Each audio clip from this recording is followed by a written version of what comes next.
Alright, what's up guys? This is going to be my first full-length video. So if you're watching it, make sure to like and subscribe. I got a lot of cool stories that I'd like to tell, but I thought I would just start off with this one, which is the story of how I blew up the science lab the first time. I've actually done it 3 times. This is just the first one and probably the funniest. So just sit back, relax, and listen. Alright, so the first time I blew up the science lab, we were doing this insulator project. So we had to build this insulator to keep this like water warm for as much time as we can, and like you had to keep it warm until like the end. I think it was 5 minutes. So we did research before it, so it was still somewhat educational. And in one of the videos, this guy used Crisco because it was like fat, and polar bears have fat to stay warm. That was the example he used. So I thought we would use Crisco too because it seemed like a good idea. So we go to Walmart, we get Crisco, and then next day in science, I opened the Walmart bag that the Crisco was in, and I realized we forgot to bring spoons to get the Crisco out. So rather than asking the teacher for a spoon or something, we decided to use pencils. And it was hard to get out, and it got everywhere. Crisco is kind of like an oil too. So the table was now oily. So that was fun. Uh, but we get the Crisco out, we put it into this bag so we can put it in the insulator. And I did that. I put the Crisco into this bag, and I was partners with 2 people. We call them J and X. J and X went to go get the water, and it was in this. Keep in mind, this glass jar, right? So I'm expecting this like glass jar to be kind of heavy because it's made of glass and it's a jar. So they bring it back, and it has water in it, warm water, like hot water in it. But the heat hadn't like hit the glass yet enough for me to realize that the glass had water in it, and I thought the glass was gonna be heavy, and there like wasn't a whole bunch of water in it, so I didn't know the glass had water in it. So they give me the thing. They're like, "All right, put it in the insulator." So I, as a normal person would, to put a cup in an insulator, you would tilt it sideways, right?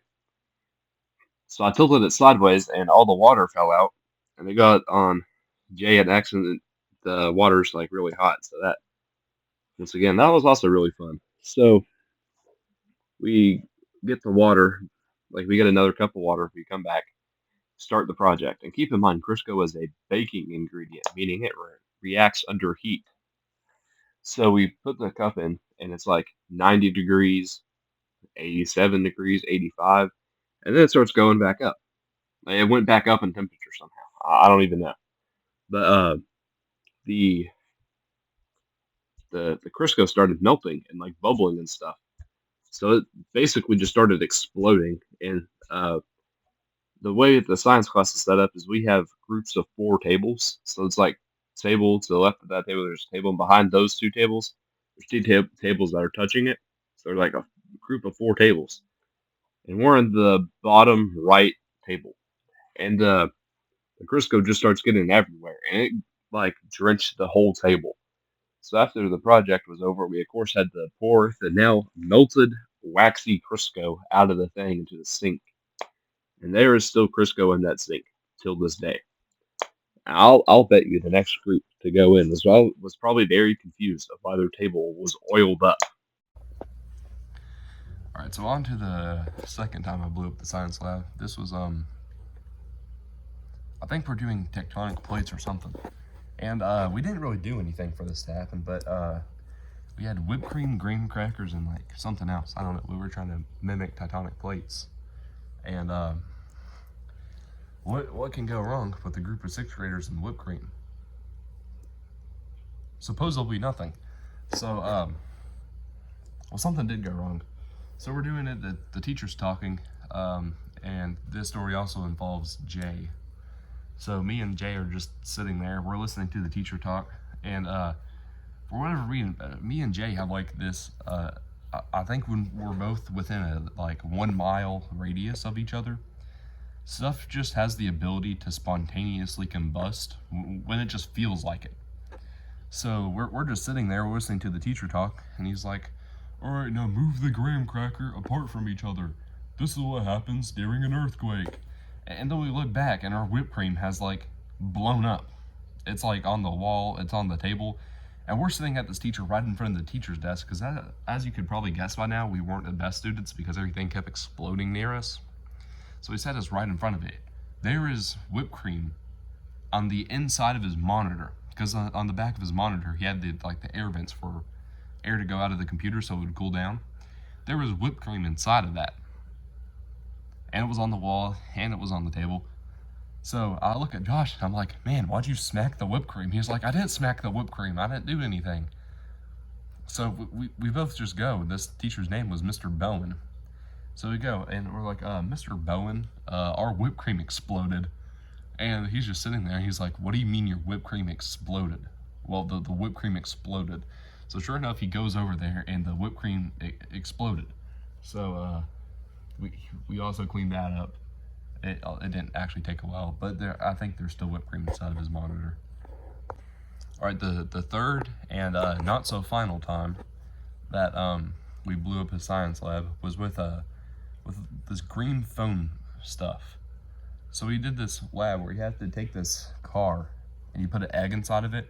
You drop this car down this like ramp, and it has to hit the end of that ramp because the ramp's like slanted down a lot. It's basically like a 90-degree angle.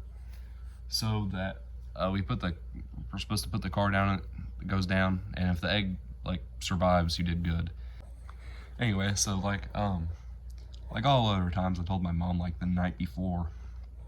So we go and we get this we're shopping and I'm like, man, you know, we should get like springs or something. And we couldn't find springs, but in the aisle where we were trying to find springs, we found foam. And it was like squishy but hard at the same time. Like if it's squished, it was gonna break, but it would just do good on the drop, right? So we get this foam, we get toothpicks and everything, and then we go to the science class and I open it, and it is brittle. Like it is like dry dirt brittle. And if you know what like dry dirt is, if you pick it up, it just like crumbles. That's basically what this did, except it was green and it was foam. So it left dust everywhere. And then when you tried to break it, you would put like hand dents in it and stuff, right? So instead of asking the teacher for a like plastic butter knife or something, we decided that we were gonna take toothpicks and saw it in half like that, which of course was also inefficient and put green foam everywhere. And somehow this green foam ended up on all 4 groups of tables in the room. All 4 of them. And we were the last group to go, so we're trying to like clean this up and build it at the same time, and we can't get it to stay on because the tape that we're trying to tape with it onto the car keeps falling off because it's like just picking up foam and it just falls off, right? So we eventually just stabbing a toothpick in it and taping the toothpick to the front of the car, and the egg somehow survived. I'll never know how it did it, but the egg survived. And then class ended, so the next class to go in, they were probably very confused of why the whole room was green. Like, the whole room. The floors, the tables, like, the people leaving the room, like, everything was green. So, that was fun.